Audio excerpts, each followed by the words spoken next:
Hello and welcome to a medieval adventure.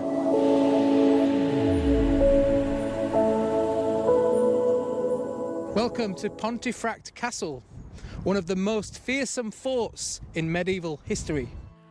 Pontefract Castle in West Yorkshire, or Pontefract Castle as it was known in its medieval days, used to be the most important and most terrifying castle, with a gruesome and feared reputation. We'll be looking at the stories around the remains of the castle, heading underground to look at an ancient well, mentioned in the works of Shakespeare, and visited by Henry VIII, Richard III, Elizabeth I and Charles I. This impenetrable fortress had a reputation for many gruesome deaths, murders and beheadings. It was famous for Richard II's death, an affair by one of Henry VIII's wives, and hundreds of soldiers that were killed or imprisoned here in its dark dungeons during the War of the Roses. It was eventually destroyed under orders from Oliver Cromwell, who hated the castle and all it stood for. He convinced the locals of Pontefract to back him and have it destroyed.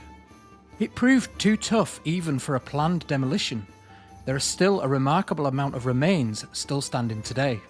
In the Victorian period, it was used to grow and store licorice, one of the treats that Pontefract is famous for. It was also turned into a pleasure gardens with ornate stone pathways, gardens and fountains. It is now owned by Wakefield Council, and with the help of English heritage and lottery grants, it is gaining attention and slowly being turned into the visitor attraction that it deserves to be, rather than the much smaller but more publicised castles in York. One can only imagine how impressive this would have been today if it weren't for the demolition. With its impressive size and legendary stories, this castle is well worth a story to be told. So let's get on with it. And what you can see behind me are the remains of the keep, which would have been the central part of the castle, the strongest part of the castle, where everybody would have lived.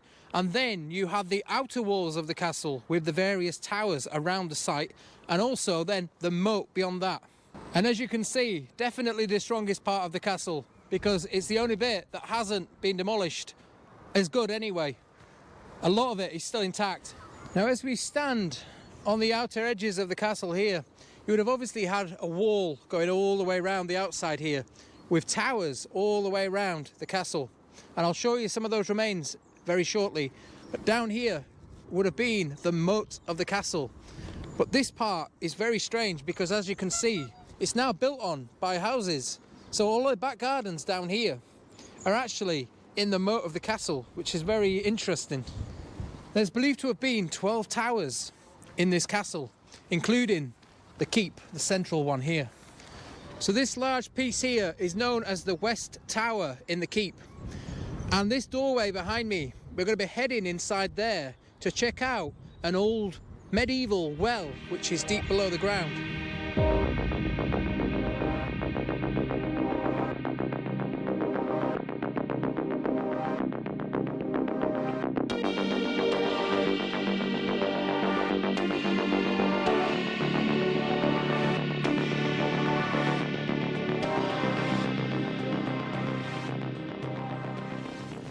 Okay, so we've come up the modern stairs down there, and you can see the roof with the barrel vaulting top. And obviously this is where it meets the historic staircase, and you can see the change in the construction. You can see the route. You would have come down those and it would have gone around a corner and then headed off down there. Okay, so we're in the keep currently of the castle, and we've just headed down below the ground, but now we're into one of the original parts of the castle underneath. But what we're looking at here is a well.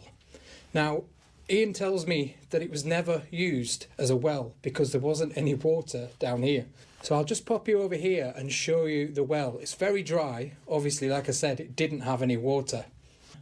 But they started digging it. Basically, they would have needed, if the castle was invaded, the keep in the centre would have been the strongest part of the castle, so it would have lasted. But they needed to make sure that the people that were in here had access to fresh water and food. So this was them starting to dig a well to hopefully enable that.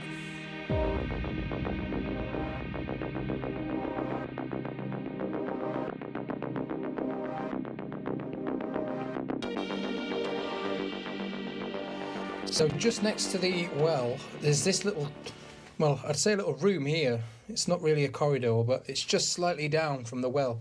Now, they're not sure what this is. It could have been maybe a store of some kind, or even some other attempt at making another well, another shaft on this side. But as you can see, nothing ever came of it. So you can see the cross there in the centre of the stone. So that's just a mason's mark. Now, I believe they used to get paid per stone, didn't they? So obviously they would mark it to make sure that everyone knew it was theirs, so they would get paid for doing it. And there's a couple of marks on these ones as well.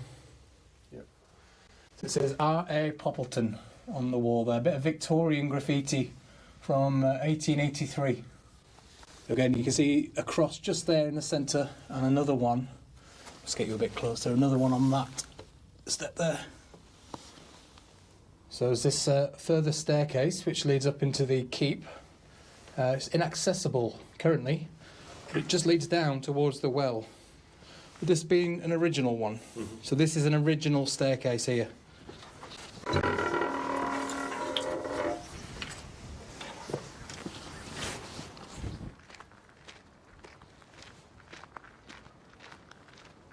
So let's make our way up these steps here and see what the view's like from up there. Now, it's worth mentioning that if you want to visit Pontefract Castle, you can do. It's completely free, including the car park. So please come and check it out. They also do tours of the dungeon at certain times of the year for a small fee. I think it's a couple of quid. So get yourself down if you want to see the castle or the dungeons. So here we are on top of the keep, which is the central part of the castle. And again, the strongest part of the castle. Just check out those views.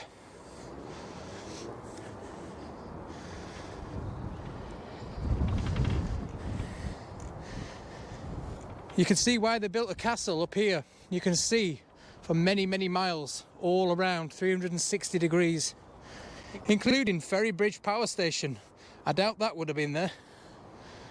So just up here you can get the scale of the castle and its size.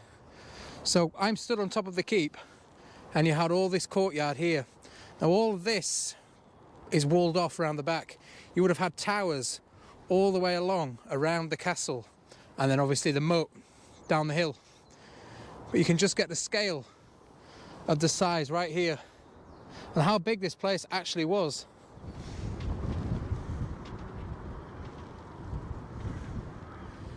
So in case you're not aware, there is a connection to this castle with Richard II, who at the time would have been king when he was brought here.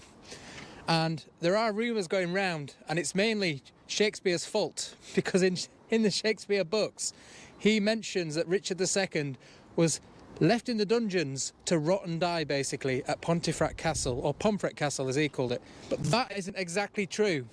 He was kept here in what would have been the second best quarters in the castle. He wouldn't have been kept in the royal quarters on the other side of the site, because that wouldn't have pleased the current king at the time. Instead, he was kept here, which would have been pretty decent by medieval standards anyway. And also it was did you say it was a bakery down here? Yeah. So they were baking bread here, and so it would have been very warm. But Richard II actually died of starvation. Now, whether he starved himself to death or they starved him in order for him to die, we don't know. But it would have been treason had they have killed the king, so they couldn't do anything of the sort. So just a bit of a closer look in these posh living quarters here. And just behind me you can see what appears to be two kilns, or I would say ovens, as we know that this was a bakery here, so they would have used these as giant ovens to bake the bread. There's one on the other side as well. Now just behind me is one of the more recently restored sections of the castle. You can tell by the stonework. You can see the stone blocks where they've repaired the walls there, and then down here they've got a section of concrete to strengthen this outer wall here. But again, one of the entrances into the castle there from the outside. So let's check out this little doorway underneath the outer wall of the castle. So this takes us into the small courtyard that I was talking about that's been restored. So this probably would have continued straight ahead into the courtyard. Now, throughout its history, they tried so many times to demolish this castle and get rid of it, but they failed miserably. This castle was such a strong fort and a very, very well built castle that Oliver Cromwell and all his people tried to demolish it. And what you see today is what is left of it, and it's quite a lot is still remaining. And just to give you some context, that's the outer edge of the wall there, and the inner edge is over here. That's probably 10 feet across. That's how thick the walls were around the castle. So this is the outside of the wall here. And then the inner part of the castle just there. We're just on the outer perimeter wall here, looking across Pontefract, and you can see what appears to be another mound or hill over there. Looks like a mound that a castle should be sat on the top of, but it's not. That is mining related. Pontefract Castle is also where one of Henry VIII's wives, Catherine Howard, had an affair with her lover here. So much of this castle still remains buried underneath here. As you can see, this building, or the remains of it, are sunken quite deep down into the ground here. And this level piece of grass here, I'm sure one day will be completely excavated to uncover more of what laid beneath the ground here. Just like the keep when we were up there, that's all filled with soil now, right to the top. That would have been hollow. Another remain of another tower that was situated right here. You can see an old doorway down there and a staircase rising up to the wall here. But just look at those houses down there. Not many places your back garden or your back windows overlook a medieval castle.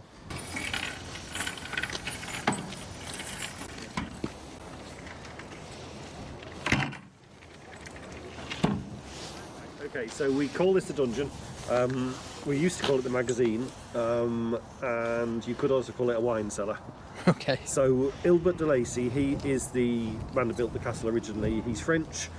He's come over to this country, and the French need somewhere to store their wine, and so that's what this is. As they do. The reason it got called a magazine is the implication was it was used to store powder during the Civil War, but it wasn't ever used for that, so it's a bit of a misnomer. And the reason we call it the dungeon is because genuinely it was used to hold prisoners during the Civil War, and that's one of the things I'll show you. Yeah. Excellent.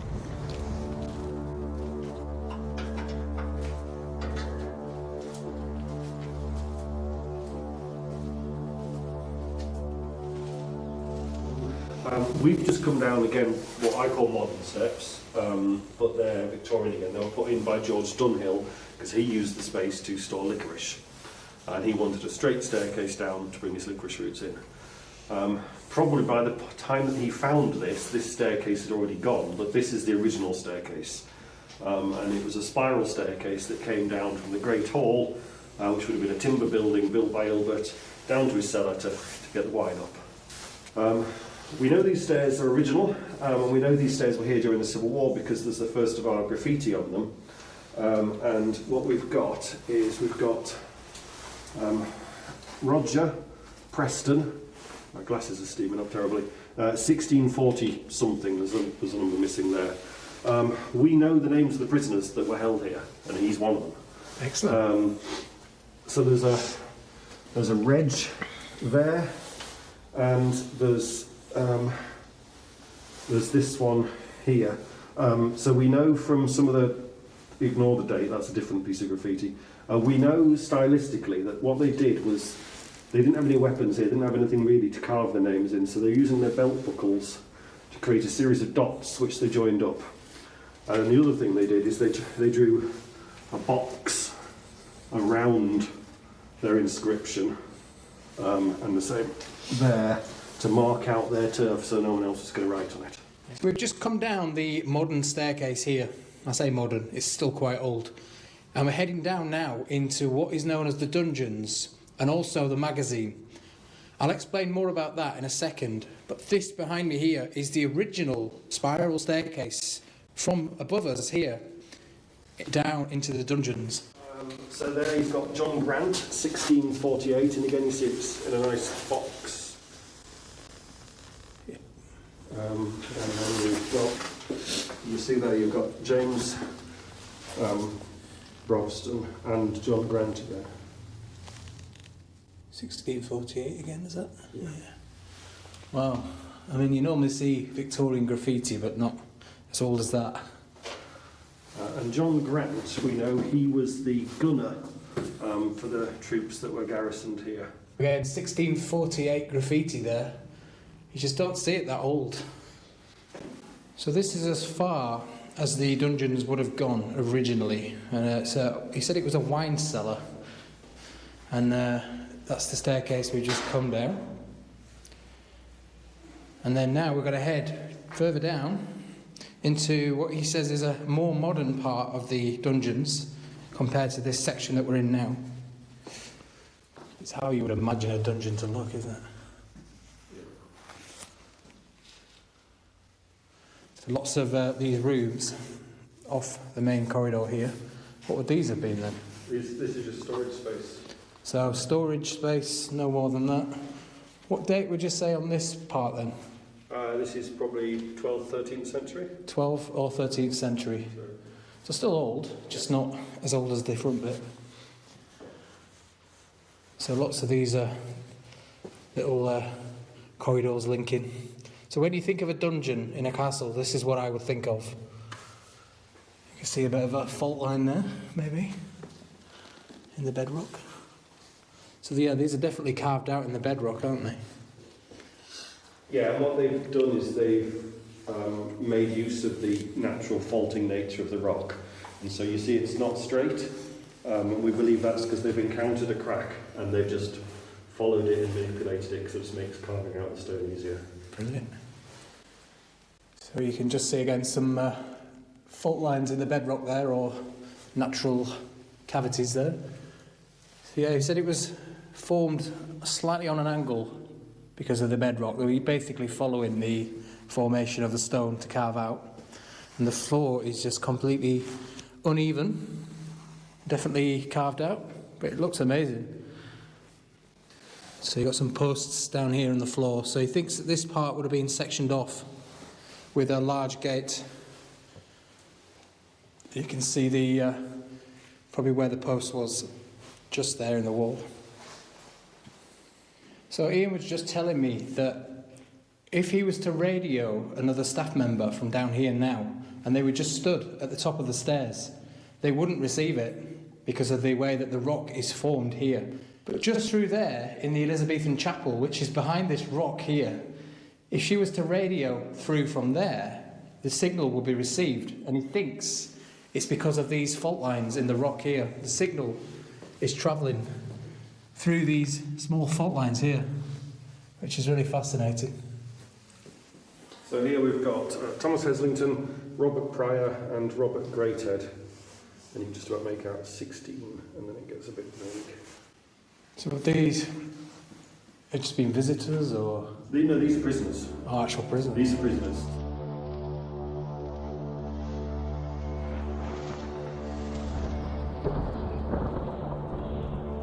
So a lot of the prisoners that were held down here in the dungeon, so you had the parliamentarians and the royalists all fighting back in the day, and they've left a lot of their graffiti on this wall. Again, dates of 1648 all over here, and lots of interesting names that they can link back to prisoners being held here. So he was also just saying earlier on that this was also used as a licorice store back in the Victorian period. And a lot of these names here, because of the dates, 1877 on that one, would have been a lot of the workers down here for Dunhill's licorice, which is why if you've heard of a Pontefract cake, you'll know that it's made out of licorice. They were made here, obviously, and that's why they also have a picture of the castle on the cake, because a lot of it was stored down here in the Victorian period. So we're used to seeing Victorian shafts in railway tunnels, but not medieval shafts in a castle. So again, we're in the dungeons, and right above me is a shaft up to the surface, as you can see. Now, he believes that this would have been mainly for maybe bringing goods down into the dungeon from above, because the spiral staircase would have been a bit of a nightmare back in the day. So they would have used this to lower the goods down into the dungeons. And maybe even for the improvements that they made down here, to take the rubble away, who knows? Yeah, it's not dissimilar to the sort of shaft you'd get in a railway tunnel, is it? No. So this little small crevice, I would call it, in the floor, it's like a little hole, but we think it could have been a fault, again, in the rockwork that they've just used as a drain, basically, to drain all the water coming down the stairs. And lots of these little alcoves in the wall here, probably for lighting or candles back then, just to light the dungeons up. But one more look back at the dungeons. But if you were to say a castle dungeon, this is what I would think it would look like. It's very warm down here, actually, Yeah, especially compared to upstairs. It's always the same temperature down here, it's quite impressive.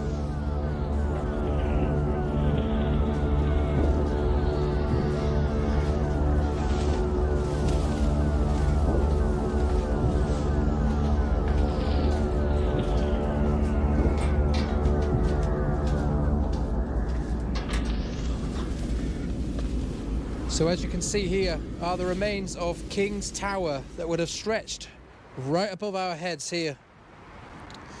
So this wall right behind me here, as you can see, it has a bricked up tunnel entrance there.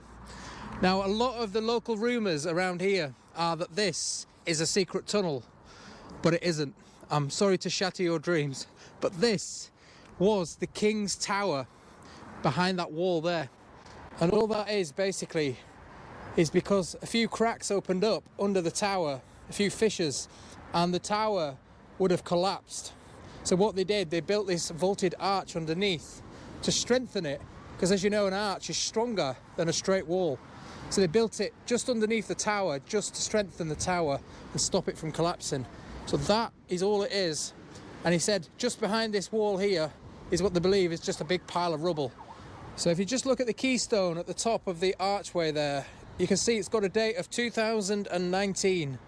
Now, obviously, that's not the date that this was built. That's the date that this archway was restored. Now, this is the top part of what would have been the King's Tower. So we were just stood down there looking at the archway underneath. So the tower would have been here, rising right above our heads. So whilst we're on the subject of the dungeons and the tunnels, we've seen all that this castle has to offer in terms of accessible underground chambers and tunnels.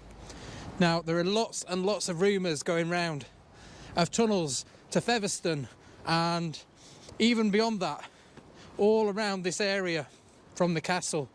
Now, it's highly unlikely that they would need tunnels under here for any reason. They were very expensive to build and very expensive to maintain. So they would have needed a very good reason to have tunnels. Now, Ian has told me, as a historian of the castle, he's researched these tunnels for many years, looking for anything or any evidence that points towards any tunnel leading beyond the boundaries of this castle, and he can't find anything, not a shred of evidence. So a big thank you to Wakefield Council and Ian from the Pontefract Castle here. If you fancy a visit to Pontefract Castle, it's very easy to find, right slap bang in the centre of Pontefract. Come and drop them a visit, show your support, and have a look round this massive, massive site. It's beautiful. Come and see the views from the top. Well, thank you very much for joining us here at Pontefract Castle. You can check out more of my videos here, and I'll see you in the next one.